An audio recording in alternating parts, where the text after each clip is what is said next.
പിതാവിൻ്റെയും പുത്രൻ്റെയും പരിശുദ്ധാത്മാവിൻ്റെയും നാമത്തിൽ ആമേൻ. പ്രിയമുള്ളവരെ, ഇന്ന് തിയോളജിയുടെ ഈ എപ്പിസോഡിൽ നാം പഠിക്കുക വിശുദ്ധ ലൂക്കായുടെ സുവിശേഷത്തിലെ ഒരു വചനഭാഗമാണ്. ഈ ലൂക്കായുടെ സുവിശേഷം ആത്യന്തികമായി പാപികളോട് കരുണ കാണിക്കുന്ന സുവിശേഷം എന്നാണ് വിശേഷിപ്പിക്കപ്പെടുക. പാവങ്ങളുടെ പക്ഷം ചേരുന്ന സുവിശേഷം, പ്രാർത്ഥനയുടെ സുവിശേഷം തുടങ്ങിയ ആശയങ്ങൾ കഴിഞ്ഞ ക്ലാസ്സുകളിൽ നാം പഠിച്ചതാണ്. ഇന്ന് നാം പഠിക്കുക ലൂക്കാ സുവിശേഷം പാപികളോടുള്ള ദൈവകാരുണ്യത്തിൻ്റെ വിശകലനമാണ് എന്ന സത്യമാണ്. ദൈവത്തിന് പാപിയോടെന്നും കാരുണ്യമാണ്. കാണാതെ പോയ നാണയത്തിൻ്റെ ഉപമ, കാണാതെ പോയ ആടിൻ്റെ ഉപമ, കാണാതെ പോയ പുത്രൻ, ധൂർത്തപുത്രൻ്റെ ഉപമ തുടങ്ങിയ ഒട്ടനവധി ഉപമകൾ പാപിയോടുള്ള ദൈവകാരുണ്യത്തിൻ്റെ ആഴവും അർത്ഥവും വെളിപ്പെടുത്തുന്നതായി ഈ സുവിശേഷങ്ങളിലുണ്ട്, ഈ ലൂക്കാ സുവിശേഷത്തിലുണ്ട് എന്നുള്ളത് സത്യമാണ്. അതിനെ വിശേഷിപ്പിക്കുവാൻ വേണ്ടി അല്ലെങ്കിൽ വിശദീകരിക്കാൻ വേണ്ടി സുവിശേഷത്തിലെ ഒരു വചനഭാഗം ഇപ്പോൾ നമ്മൾ ഉദാഹരണമായി പഠിക്കുകയാണ്. വചനഭാഗം പാപിനിക്ക് മോചനം കൊടുക്കുന്ന വചനഭാഗമാണ്. ലൂക്കാ സുവിശേഷത്തിൻ്റെ 7-ാം അധ്യായം 36 മുതലുള്ള തിരുവചനങ്ങളിൽ ഈ വചനം ഭാഗം നാം കാണുന്നു. 36 മുതൽ 49, 50 വരെ ഉള്ള വചനങ്ങളിലാണ് ലൂക്ക ഈ ആശയത്തെ വിവരിക്കുക. സുവിശേഷകൻ പറയുകയാണ്, ഫരിസേയരിൽ ഒരുവൻ തന്നോടൊത്ത് ഭക്ഷണം കഴിക്കാൻ ഈശോയെ ക്ഷണിച്ചു എന്നാണ്. അതായത് ഈശോ ധനികൻ്റെ വീട്ടിൽ ഭക്ഷണത്തിന് പോകുന്നു എന്നുള്ളത് നാം കഴിഞ്ഞ ക്ലാസ്സിൽ മനസ്സിലാക്കിയ വസ്തുതയാണ്. ഈശോയ്ക്ക് ദരിദ്രനോട് സ്നേഹമുണ്ട് എന്ന് പറയുമ്പോൾ ധനികനോട് വെറുപ്പൊന്നുമില്ല. സമ്പന്നനെയും ഈശോയ്ക്ക് ഇഷ്ടമാണ്, കാരണം സമ്പത്ത് ദൈവദാനമാണ്. എന്നാൽ ആ സമ്പത്ത് ദരിദ്രനുമായി പങ്കുവയ്ക്കാതിരിക്കുന്ന സ്വാർത്ഥതയെയാണ് ഈശോ വെറുക്കുക. സോഷ്യലിസ്റ്റ് പ്രത്യയശാസ്ത്രങ്ങളിൽ, കമ്മ്യൂണിസ്റ്റ് പ്രത്യയശാസ്ത്രങ്ങളിൽ പറയുന്ന ഒരു ധനിക വിദ്വേഷമോ അല്ലെങ്കിൽ തൊഴിലാളി വർഗ സർവാധിപത്യത്തിനായി മുതലാളി വർഗത്തിൻ്റെ ഉന്മൂലനാശന സിദ്ധാന്തമോ ഒന്നും സുവിശേഷത്തിനില്ല എന്ന് നാം മനസ്സിലാക്കിയ വസ്തുതയാണ്. അതുകൊണ്ട് ഈശോ ഈ ധനികൻ്റെ വീട്ടിൽ വിരുന്നിന് ചെല്ലുക. അപ്പോൾ പട്ടണത്തിലെ പരസ്യ പാപിനിയായ ഒരു സ്ത്രീ യേശുവിനെ അന്വേഷിച്ച് വരികയാണ്. ഈ പാപിനി എന്ന് പറഞ്ഞാൽ അവൾ സമൂഹത്തിൽ വെറുക്കപ്പെട്ടവളാണ്. പരസ്യപാപിനി എന്ന് പറയുന്നത് എല്ലാവരാലും വെറുക്കപ്പെട്ടവൾ എന്നർത്ഥത്തിലല്ല. കാരണം അവളെ അന്വേഷിച്ച് ഇരുളിൻ്റെ മറവിൽ പലരും സമീപിക്കാറുണ്ട്. അതുകൊണ്ട് തന്നെ അവൾ വെറുക്കപ്പെട്ടവൾ എന്നുള്ളതിനേക്കാൾ ഉപരി സമൂഹത്തിൽ മാന്യത കുറഞ്ഞവൾ. അവളുമായി പരസ്യമായ സംസാരം, പരസ്യമായ ഇടപെടലുകൾ ഒരു വ്യക്തിയുടെ മാന്യതയ്ക്ക് ഭംഗം വരുത്തുന്നു എന്നുള്ളതാണ് അവളെക്കുറിച്ചുള്ള സുവിശേഷകൻ്റെ വിലയിരുത്തൽ. അല്ലെങ്കിൽ നാട്ടുനടപ്പതാണ്. സമൂഹത്തിലെ പരസ്യപാപിനിയായ സ്ത്രീകളോട് പലരും രഹസ്യത്തിൽ സംഗമിക്കും. പക്ഷേ അവരെ പരസ്യമായി തൻ്റെ ഒപ്പം നിർത്താനോ നടത്താനോ അവരുമായി സംസാരത്തിൽ ഏർപ്പെടാനോ ആരും മുതിരാറില്ല എന്നുള്ളത് ഇന്നും ഉള്ള നാട്ടുനടപ്പ് തന്നെയാണ്. അതുകൊണ്ട് അങ്ങനെ ഒരു സ്ത്രീ വിരുന്നുശാലയിലേക്ക് കയറി വന്നു. സാധാരണഗതിയിൽ മാന്യന്മാരിരിക്കുന്ന ഒരു വിരുന്നുശാലയിൽ ഇപ്രകാരമുള്ള മേൽവിലാസമുള്ള ഒരു സ്ത്രീക്ക് പ്രവേശനമില്ലാത്തത്. അങ്ങനെ അവൾ കയറി വന്ന് യേശുവിൻ്റെ പാദത്തിൽ തലോടിക്കൊണ്ട് കണ്ണുനീരുകൊണ്ട് പാദം തഴുകിയിരിക്കുമ്പോൾ വാസ്തവത്തിൽ ഈ ശെമയോനെന്ന ധനികൻ, ആതിഥേയൻ പുലർത്തുന്ന മനോഭാവം കുറ്റകരമെന്ന് പറയാൻ പറ്റിയല്ല. ഇവളൊരു പരസ്യപാപിനിയല്ലേ? അവൻ്റെ ഒന്നാമത്തെ ചിന്ത അതാണ്. രണ്ടാമത്തെ അവൻ്റെ ചിന്ത, ഈ ഇരിക്കുന്ന യേശു ഒരു പ്രവാചകനായിരുന്നുവെങ്കിൽ ഈ സ്ത്രീ ഏത് സ്വഭാവക്കാരിയാണെന്ന് അവൻ അറിയാൻ പറ്റുമായിരുന്നല്ലോ. യേശുവിൻ്റെ പ്രവാചക സ്ഥാനത്തെയും കാര്യങ്ങൾ ഗ്രഹിക്കാനുള്ള വ്യക്തികളുടെ ഉള്ളറിയാനുള്ള കഴിവിനെയും ശിമയോൻ ഇവിടെ സംശയിക്കുക. ശിമയോൻ്റെ കാഴ്ചപ്പാട് ശരിയാ, അവൻ പറഞ്ഞത് രണ്ടും ശരിയാ. ഇവൾ പരസ്യ പാപിനിയാണ് എന്നത് ശരി. തന്നെ സ്പർശിക്കുന്ന ഈ സ്ത്രീയുടെ സ്വഭാവം എന്ത് എന്ന് യേശുവിന് അറിയാൻ പാടില്ലേ എന്ന് ചോദിച്ചാൽ തീർച്ചയായും അറിയാം. ശിമയോന് തെറ്റിയത് ഒരേ ഒരു കാര്യം മാത്രമേ ഉള്ളൂ. ഒരു വ്യക്തി പരസ്യ പാപിയാണ് എന്നതുകൊണ്ട് ആ വ്യക്തിയെ ദൈവം വെറുക്കുന്നു, ദൈവം ആട്ടിയോടിക്കുന്നു, ദൈവം അകറ്റി നിർത്തുന്നു എന്ന് ചിന്തിച്ചതിലാണ് ശിമയോന് തെറ്റുപറ്റിയത്. ഒരുപക്ഷെ പഴയ നിയമ ദൈവസങ്കല്പത്തിൽ നിന്ന് യേശുവിലൂടെ വെളിപ്പെടുത്തപ്പെട്ട പുതിയ നിയമ ദൈവസങ്കല്പത്തിൻ്റെ വ്യത്യാസം അതാണ്. അതായത് ഒരു വ്യക്തി പാപിയാണ് എന്നതുകൊണ്ട്, ആ വ്യക്തി പരസ്യ പാപിയാണ് എന്നതുകൊണ്ട്, വ്യഭിചാരം കുലത്തൊഴിലായി സ്വീകരിച്ച് ഉപജീവനം നടത്തുന്ന വ്യക്തിയാണ് എന്നതുകൊണ്ട് ആ വ്യക്തി സമൂഹത്തിന് വെറുക്കപ്പെട്ടയാളായിരിക്കാം, അല്ലെങ്കിൽ സമൂഹത്തിലെ മാന്യന്മാർക്കൊപ്പം നിർത്താൻ പാതിഥ്യമുള്ള വ്യക്തിയായിരിക്കാം. പക്ഷേ ഈശോ മിശിഹാ എന്ന ദൈവപുത്രന് ആ പാപി അകറ്റി നിർത്തപ്പെടേണ്ട വ്യക്തിയോ വെറുക്കപ്പെടേണ്ടവളോ ആട്ടിയോടിക്കപ്പെടേണ്ടവളോ ആയിരുന്നില്ല എന്നതാണ് സത്യം. ശിമയോൻ്റെ മനോഭാവത്തിലെ ഈശോ തിരുത്തുന്നത് ആ ഒരു ദൈവസങ്കല്പം. മനുഷ്യ, ദൈവം പാപിയെ വെറുക്കുന്നവനല്ല.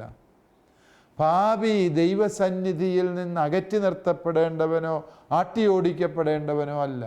പാപിക്ക് ദൈവത്തിനു മുമ്പിൽ വലിയ മൂല്യമുണ്ട്, വിലയുണ്ട് എന്ന സത്യം സുവിശേഷകൻ പറഞ്ഞു വയ്ക്കുക. ഈ സ്ത്രീ ചെയ്യുന്നത് സാമാന്യഗതിയിൽ ഒരു യഹൂദ സ്ത്രീയും ചെയ്യാൻ ധൈര്യപ്പെടാത്ത കാര്യം. അവൾ പരസ്യമായി യേശുവിൻ്റെ മുമ്പിൽ കയറി വരിക. വലിയ സമൂഹം ഇരിക്കുന്ന സഭയിലാണ്, സദസ്സിലാണ് ഇവളുടെ രംഗപ്രവേശം. വന്നപാടെ അവൾ യേശുവിൻ്റെ പാദം കഴുകാൻ തുടങ്ങി, തലമുടി കൊണ്ട് തുടയ്ക്കാൻ തുടങ്ങി, പാദത്തിൽ ചുംബിക്കാൻ തുടങ്ങി. ഇതെല്ലാം സ്വന്തം ഭർത്താവിനോടൊരു ഭാര്യ ചെയ്യുന്ന ആചാരമര്യാദകളുടെ ഭാഗമാണ്. ഭർത്താവിൻ്റെ മുമ്പിൽ ഭാര്യ ഇപ്രകാരം ചെയ്യുന്നത് മനസ്സിലാക്കാം. എന്നാൽ പരസ്യപാപിനിയായ ഈ സ്ത്രീ യേശുവിൻ്റെ പാദത്തിങ്കിലിരുന്ന് ഇപ്രകാരം ചെയ്തപ്പോൾ കാഴ്ചക്കാരുടെ എല്ലാം പുരികം വളഞ്ഞു, നെറ്റി ചുളിഞ്ഞു. കാരണം ഈ സ്ത്രീയും യേശുവും തമ്മിലുള്ള ബന്ധമെന്താണ്? മറ്റുള്ളവർ തന്നെ തെറ്റിദ്ധരിക്കുമോ എന്നുള്ള ആശങ്കയോ അങ്കലാപ്പോ ഒന്നും ദൈവപുത്രനില്ല. തൻ്റെ സൽപ്പേര് സംരക്ഷിക്കാൻ വേണ്ടി ആ സ്ത്രീയുടെ മാനം കളയാൻ ഈശോ തയ്യാറേ അല്ല. അവൾ മതിവരുവോളം ആ പാദത്തിങ്കലിരുന്ന് കരയാൻ, കണ്ണുനീരുകൊണ്ട് പാദം കഴുകാൻ, തലമുടി കൊണ്ട് തുടയ്ക്കാൻ, അവൾക്ക് മതിവരുവോളം ആ പാദം ചുംബിക്കാനുള്ള അവസരം ഈശോ മിശിഹ ഒരുക്കുകയായിരുന്നു എന്ന് നാം തിരിച്ചറിയുന്നു. ഇത് കണ്ട് ശിമയോൻ അസ്വസ്ഥനാവുകയാണ്. ശിമയോൻ്റെ ഈ മനോഭാവത്തെ ആധ്യാത്മിക ദൈവശാസ്ത്രത്തിൽ ഒരുതരം ശിമയോൻ കോംപ്ലക്സ് എന്ന് വിളിക്കാറുണ്ട്. നമുക്കെല്ലാവർക്കും വന്ന് ഭവിക്കാവുന്ന ഒരു കോംപ്ലക്സാണ് ശിമയോൻ കോംപ്ലക്സ്. എന്താ അതിൻ്റെ അർത്ഥമെന്ന് ചോദിച്ചാൽ, ശിമയോൻ കോംപ്ലക്സ് എന്ന് പറയുന്നതിന് 3 തലങ്ങളുണ്ട്. ഒന്ന്, മറ്റുള്ളവരുടെ പാപത്തെക്കുറിച്ച് വലിയ തീഷ്ണത, തീവ്രത, വ്യഗ്രത. മറ്റുള്ളവരെ വിധിക്കാൻ, അവർ പാപികളാണ്, അവർ വെറുക്കപ്പെടേണ്ടവരാണ്, അവരാട്ടി ഓടിക്കപ്പെടേണ്ടവരാണ്, സമൂഹ മധ്യത്തിൽ സ്ഥാനമില്ലാത്തവരാണ് എന്നൊക്കെ വിധിക്കാനുള്ള വ്യഗ്രത ഈ ശിമയോൻ കോംപ്ലക്സ് ഉള്ള മനുഷ്യർക്ക് പൊതുവേ കാണപ്പെടുന്ന പ്രത്യേകതയാണ്. അതുപോലെ തന്നെ രണ്ടാമത്തെ പ്രത്യേകത എന്ത് എന്ന് ചോദിച്ചാൽ, അപരൻ്റെ പാപത്തെക്കുറിച്ച് അമിതമായ ആവേശം കാണിക്കുമ്പോൾ തന്നെ സ്വന്തം പാപത്തെക്കുറിച്ച് തികഞ്ഞ നിസ്സംഗത പുലർത്തുന്നു എന്നുള്ളതും ഈ ശിമയോൻ കോംപ്ലക്സിൻ്റെ പ്രത്യേകത. കാരണം എന്താ? ഇവിടെ യേശു അവനെ തിരുത്തുന്നുണ്ട്. ശിമയോനെ, നീ എന്നെ ഈ വീട്ടിലേക്ക് അതിഥിയായി ക്ഷണിച്ചതാ, ഒരു യഹൂദൻ ഒരു അതിഥിയെ വിരുന്നിന് ക്ഷണിക്കുമ്പോൾ പാലിക്കേണ്ട സാമാന്യ മര്യാദകളുണ്ട്. അതിഥി വരുമ്പോൾ അവൻ്റെ പാദം കഴുകി കൊടുക്കണം. പാദം കഴുകിയില്ലെങ്കിൽ ഏറ്റവും ചുരുങ്ങിയത് നടവാതിൽക്കൽ വെള്ളവും തോർത്തും വയ്ക്കണം. പാദം കഴുകി തുവർത്താനുള്ള അവസരം അതിഥിക്ക് ഒരുക്കണം.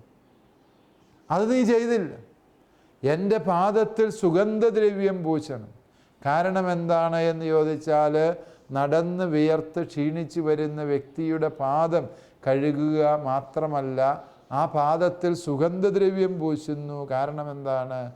കാലുകൾ നീട്ടിയിരുന്നാണ് വ്യക്തി യഹൂദ ആചാരപ്രകാരം ഭക്ഷണം കഴിക്കുക. കാലുകൾ മുന്നോട്ട് നീട്ടിയിരുന്നല്ല, കാലുകൾ പിന്നോട്ട് നീട്ടി വശം ചെരിഞ്ഞ് ഇങ്ങനെ ഒരു തലയണ വെച്ച് ഒരു കൈ തലയണയിൽ ചേർത്ത് വെച്ച് ഇരുന്നാണ് യഹൂദർ ഭക്ഷണം കഴിച്ചിരുന്നത്. അതുകൊണ്ട് തന്നെ കാലുകളിലെ വിയർപ്പോ അതിൻ്റെ അസ്വസ്ഥതകളോ മാറ്റാൻ സുഗന്ധദ്രവ്യം പൂശുക പതിവായിരുന്നു. യേശു ചോദിക്കുകയാണ്, നീ എന്നെ അതിഥിയായി വിളിച്ചു കൊണ്ടുവന്നിട്ട് ഒരാതിഥേയൻ പുലർത്തേണ്ട സാമാന്യ മര്യാദ നീ പുലർത്തിയില്ല. അതിനെക്കുറിച്ച് നിനക്ക് യാതൊരു ചിന്തയില്ല, വ്യഗ്രതയില്ല. അതേസമയം നീ ചെയ്യാൻ മറന്ന കാര്യം എനിക്ക് വേണ്ടി ചെയ്ത ആ സ്ത്രീയുടെ നന്മ കാണാൻ നിനക്ക് കണ്ണില്ലാതെ പോയി. അതാണ് ശമയോൻ കോംപ്ലക്സിൻ്റെ മൂന്നാമത്തെ പ്രശ്നം. അതായത് അപരൻ്റെ തിന്മ മാത്രം കാണുക, ആ വ്യക്തിയുടെ നന്മ കാണാതെ പോകും. ആ സ്ത്രീ ഒഴുക്കിയ കണ്ണുനീർ തുള്ളികളിലെ പശ്ചാത്താപത്തിൻ്റെ മാനസാന്തരത്തിൻ്റെ തിരിച്ചറിവ് കാണാൻ കഴിയാതെ പോകും. പ്രിയപ്പെട്ടവരെ, ആത്മീയതയിൽ വളരാൻ ആഗ്രഹിക്കുന്നവർക്കെല്ലാം വന്നു ഭവിക്കാൻ ഇടയുള്ള ഒരു അപകടത്തെക്കുറിച്ചാണ് ഈശോ അല്ലെങ്കിൽ സുവിശേഷകൻ ഈ കഥാപാത്രത്തെ അവതരിപ്പിച്ചുകൊണ്ട് നമ്മോട് പറയുക. ഇത്തരത്തിലുള്ള ശമയോൻ കോംപ്ലക്സുകൾ നമുക്കുമുണ്ട്. എന്താണ് ആ കോംപ്ലക്സിൻ്റെ പ്രത്യേകത എന്ന് ചോദിച്ചാൽ, ഈ കോംപ്ലക്സ് തലയിൽ കയറി കഴിഞ്ഞാൽ അപരൻ്റെ തെറ്റ് മാത്രം കാണും, അപരനിലെ നന്മ കാണില്ല. ഈ കോംപ്ലക്സ് ഉള്ള ഒരു അമ്മായിയമ്മ മരുമകളെ നോക്കിയാൽ അവൾ ചെയ്തതിലും പറഞ്ഞതിലും മുഴുവനും തെറ്റ് മാത്രം കാണും. അവൾ ചെയ്യുന്ന അധ്വാനം അത് അമ്മായിയമ്മ കാണുന്നേയില്ല. ഇതേ കോംപ്ലക്സ് ഉള്ള മരുമകൾ അമ്മായിയമ്മയെ നോക്കുമ്പോഴേ ഇത് തന്നെ. അമ്മായിയമ്മ ചെയ്യുന്ന നന്മയൊന്നും അവൾക്ക് കാണാൻ പറ്റുന്നു. അതേസമയം ചെയ്തതും പറഞ്ഞതും ചിന്തിച്ചതും മുഴുവനും ശത്രുത ഉളവാക്കുന്ന തിന്മ നിറഞ്ഞ പ്രവൃത്തികളാണ്. എന്തുകൊണ്ട് മറ്റേ വ്യക്തി തന്നെ ശത്രുതയോടെ വീക്ഷിക്കുന്നു? അതിന് കാരണം ആ വ്യക്തി മാത്രമാണ്. തൻ്റെ ഭാഗത്ത് ഒരു കുറവും ഒരു കുറ്റവുമില്ല എന്ന വാദം ശക്തിപ്പെടുത്തുന്നു. അമ്മായിയമ്മയും മരുമകളും എന്ന് ഞാൻ ഉദാഹരണം പറഞ്ഞെങ്കിലും ഏത് ബന്ധത്തിലും ഇത് സത്യമാണ്. മുറിഞ്ഞു പോകുന്ന എല്ലാ ബന്ധങ്ങളുടെയും പിന്നാമ്പുറത്ത് സമാനമായ ചില ശിമയോൻ കോംപ്ലക്സുകളുടെ കടന്നുകയറ്റമുണ്ട് എന്നുള്ളത് നാം വിസ്മരിക്കാൻ പാടില്ല എന്നോർത്തു വയ്ക്കുക. പ്രിയപ്പെട്ടവരെ, ഈ ശിമയോൻ കോംപ്ലക്സ് ഉള്ള മനുഷ്യനെ ഈശോ തിരുത്തുകയാണ്. ഈശോ വളരെ കൃത്യമായ വ്യക്തമായ ഭാഷയിൽ ശിമയോനെ തിരുത്തി. ശിമയോനെ തിരുത്തിക്കൊണ്ട് യേശു പറഞ്ഞു, ശിമയോനെ നീ ഒരു ഉപമ കേട്ടു. ഈശോ വളരെ വിദഗ്ധമായൊരു ഉപമ പറഞ്ഞു. ഒരു ഉത്തമർണന് 2 കടക്കാരുണ്ടായിരുന്നു. ഉത്തമർണൻ എന്ന് പറഞ്ഞാൽ പണം കടം കൊടുക്കുന്ന വ്യക്തി. നമുക്കറിയാം, പലസ്തീന യേശുവിൻ്റെ കാലത്ത് ദരിദ്രമായിരുന്നു എന്നുള്ളതിനാൽ കടം വാങ്ങുക, വീട്ടാൻ ഗതിയില്ലാതെ വരുമ്പോൾ ആ ഉത്തമർണൻ്റെ കടം കൊടുക്കുന്ന മുതലാളിയുടെ അടിമയായി തീരുക എന്നുള്ളത് പലസ്തീനായിൽ നാട്ടുനടപ്പാണ്. ഈശോയുടെ പല ഉപമകളിലും ഇപ്രകാരം കടം മേടിച്ചിട്ട് കൊടുക്കാൻ നിവൃത്തിയില്ലാത്തവനെ കുടുംബസമേതം അടിമയാക്കുന്ന പല സന്ദർഭങ്ങളും വിവരിക്കുന്നുണ്ട് എന്നുള്ളത് സത്യമാണ്. ഇവിടെ ഒരുവൻ, ഈ ഉത്തമർണൻ്റെ പ്രത്യേകത, അയാളുടെ 2 കടക്കാരുണ്ടായിരുന്നു. ആ 2 കടക്കാരുടെ പ്രത്യേകത എന്താ? ഒരുവൻ 500 അവരൻ 50 ദനാറ കടപ്പെട്ടിരിക്കും. 50 ദനാറ എന്ന് പറഞ്ഞാൽ 50 ദിവസത്തെ പണിക്കൂലി, അല്ലെങ്കിൽ ഒരു 2 മാസത്തെ ശമ്പളം എന്ന് വേണമെങ്കിൽ നമുക്ക് ഊഹിക്കാം. ഇന്നത്തെ കണക്ക് വെച്ച് നോക്കിയാൽ ഒരു 20,000 രൂപ 50 ദനാറ എന്ന്. 500 ദനാറ എന്ന് പറഞ്ഞാൽ ഒരു 2 ലക്ഷം രൂപ. 20,000 രൂപയാണോ 2 ലക്ഷം രൂപയാണോ വലുത് എന്ന് ചോദിച്ചാൽ നമുക്ക് എല്ലാവർക്കും ഉത്തരം അറിയാം. 2 ലക്ഷം രൂപ തന്നെ. എന്നാൽ ഈശോ പറയുകയാണ്, ഈശോ പറയുന്നത് വളരെ സുന്ദരമായൊരു ചിന്തയാണ്. ഈശോ പറഞ്ഞു, ഇപ്രകാരം 2 പേർക്കും ഈ ഉത്തമർണൻ അത് ഇളച്ചു കൊടുത്തു. ആരായിരിക്കും അവനോട് കൂടുതൽ സ്നേഹം കടപ്പാട് കാണിക്കുക? തീർച്ചയായും സ്നേഹത്തെ സമ്പത്ത് കൊണ്ട് അളക്കാൻ പറ്റില്ല എന്നുള്ളത് സത്യമാണ്. പക്ഷേ തനിക്ക് കൂടുതൽ ഇളവ് തന്ന യജമാനനോട് ആ വ്യക്തിക്ക് കൂടുതൽ പ്രതിസ്നേഹം ഉണ്ടാവുക സ്വാഭാവികമാണ്. ഈശോ പറയുന്നത് ഒരു വലിയ ആധ്യാത്മിക സത്യത്തിലേക്കാണ് ഈശോ ശമയോനെ കൂട്ടിക്കൊണ്ടുപോകാൻ ശ്രമിക്കുന്നത്. ശമയോനെ ആർക്കാണോ അധികം ക്ഷമ ലഭിക്കുക ആ വ്യക്തിക്ക് അധികം സ്നേഹമുണ്ടാവും. ഇതാണ് ഈശോയുടെ തത്വം.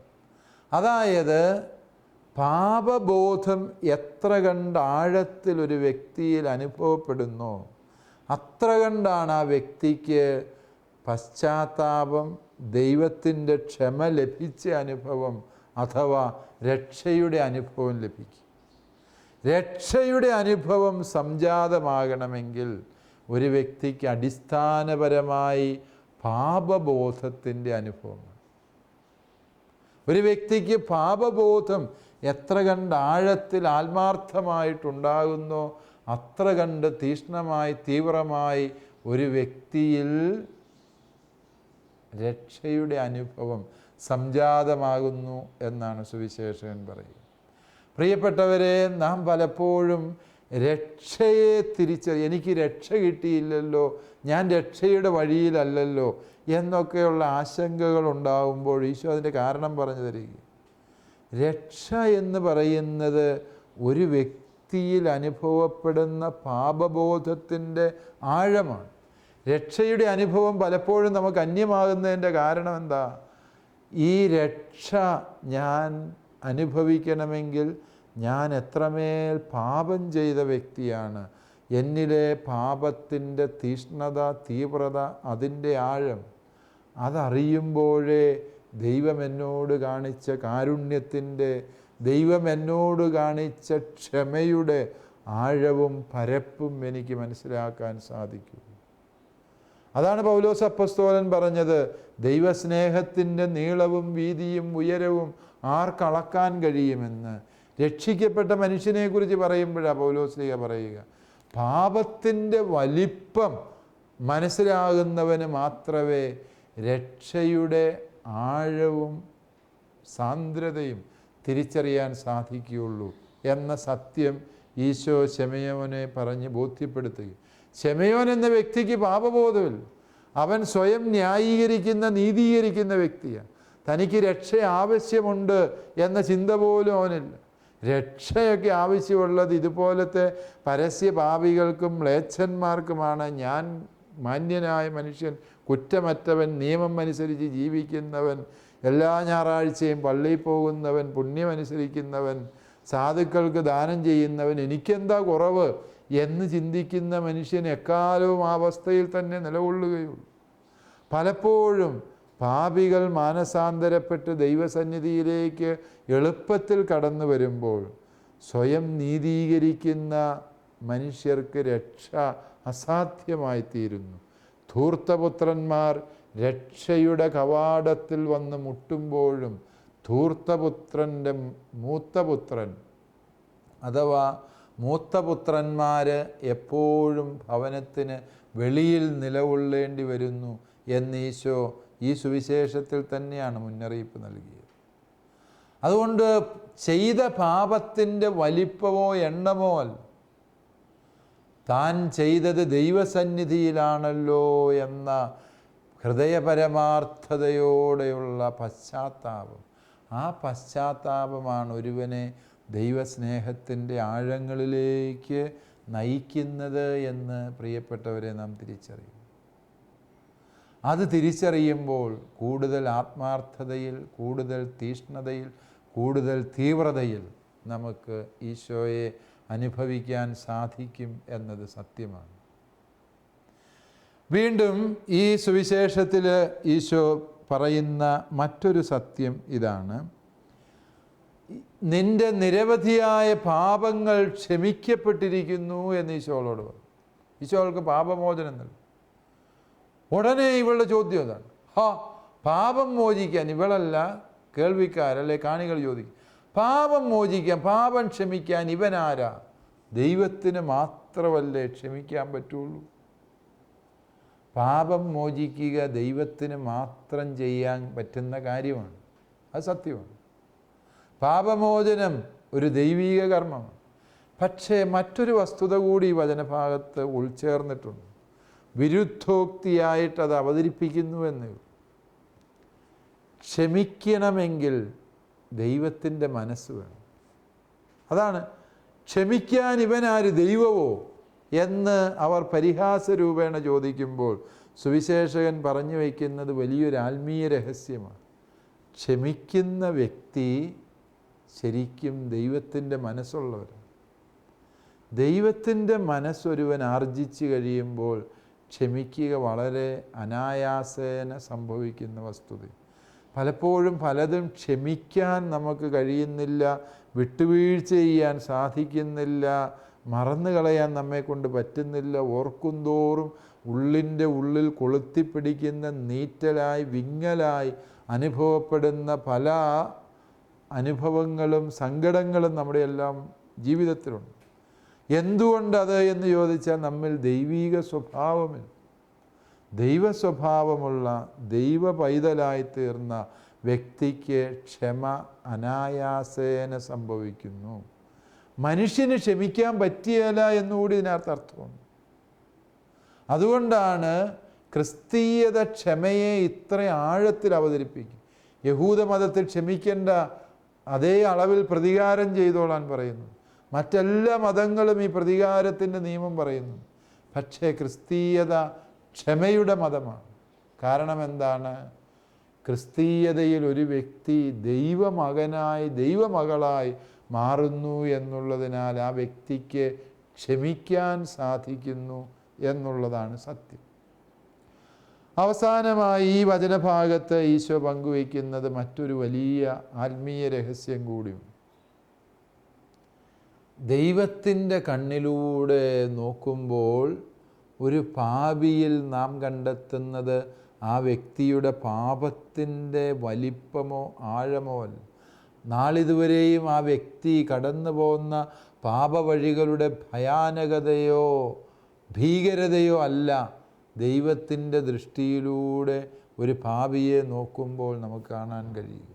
മറിച്ച് ഈശോ മിശിഹായുടെ തിരുരക്തത്താൽ വീണ്ടും രക്ഷിക്കപ്പെട്ട വ്യക്തിയാണ് എന്നും ആ വ്യക്തി ദൈവമകനാണ് എന്നും നിത്യതയിൽ പിതാവിൻ്റെ തിരുമുഖം കാണേണ്ടവനാണ് എന്നുമുള്ള ലക്ഷ്യബോധം ദൈവദൃഷ്ടിയോടെ നോക്കുമ്പോൾ നമുക്കുണ്ടാകും.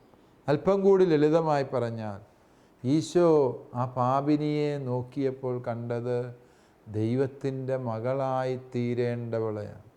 ഈശോ ധൂർത്തപുത്രനെ നോക്കിയപ്പോൾ കാണുന്നത് പിതാവിൻ്റെ സ്നേഹഭാജനമായി ജീവിക്കേണ്ട മകനെ. പരസ്യപാപിനിയെ നോക്കിയപ്പോൾ ഈശോ കാണുന്നത്, സമറിയാക്കാരി സ്ത്രീയെ നോക്കിയപ്പോൾ കണ്ടത് തൻ്റെ പ്രേക്ഷിതയാകേണ്ടവളെയാണ്. മഗ്ദലന മറിയത്തെ കണ്ടപ്പോൾ ഈശോ അവളിൽ തൻ്റെ യഥാർത്ഥ ശിഷ്യയെ കണ്ടെത്തുകയാണ്. പ്രിയപ്പെട്ടവരെ, ദൈവം എപ്പോഴും നല്ലത് കാണും. ഉൽപ്പത്തി പുസ്തകം പറയുന്നത് ദൈവം സൃഷ്ടിച്ചതെല്ലാം നല്ലതാണെന്ന് അവിടെ നിന്ന് പറഞ്ഞു. എട്ടുകാലിയെ, ഒച്ചിനെ, അച്ചിലിനെ, പാറ്റായെ, പഴുതാരെ എല്ലാം സൃഷ്ടിച്ചിട്ട് ദൈവം പറഞ്ഞു നല്ലതാണ്, എല്ലാം നല്ലതാണ്. എല്ലാം നല്ലതാണെന്ന് പറയണമെങ്കിൽ പാപിയിൽ നന്മയുടെ പുണ്യത്തിൻ്റെ മുഖം വായിച്ചെടുക്കണമെങ്കിൽ അവൻ്റെ തപ്തമായ പാപനിശ്വാസങ്ങൾക്കുള്ളിൻ്റെ ഉള്ളിൽ ശേഷിക്കുന്ന നന്മയുടെ ദീപക്കാഴ്ച കാണണമെങ്കിൽ ഒരുവന് യേശുവിൻ്റെ മനസ്സും യേശുവിൻ്റെ ഹൃദയവും യേശുവിൻ്റെ കണ്ണുകളും ആവശ്യമുണ്ട്. പാപിയെ നോക്കുമ്പോൾ അവൻ ഘോര പാപി മാത്രമാണ്.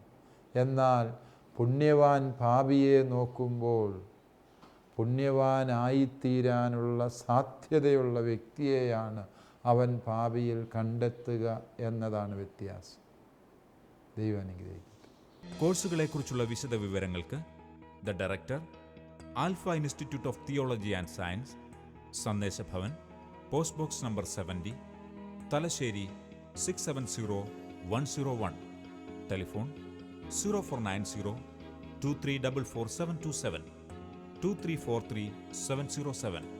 Email alfits@gmail.com. Website www.alphathalassery.com. ഈ പ്രോഗ്രാമിനെ കുറിച്ചുള്ള അഭിപ്രായങ്ങളും നിർദ്ദേശങ്ങളും ഞങ്ങളെ അറിയിക്കുക. വിലാസം: the producer, Theologia, Shalom television, Peruvannamuzhi PO, Kozhikode 673-528. Phone 0496 266 4600.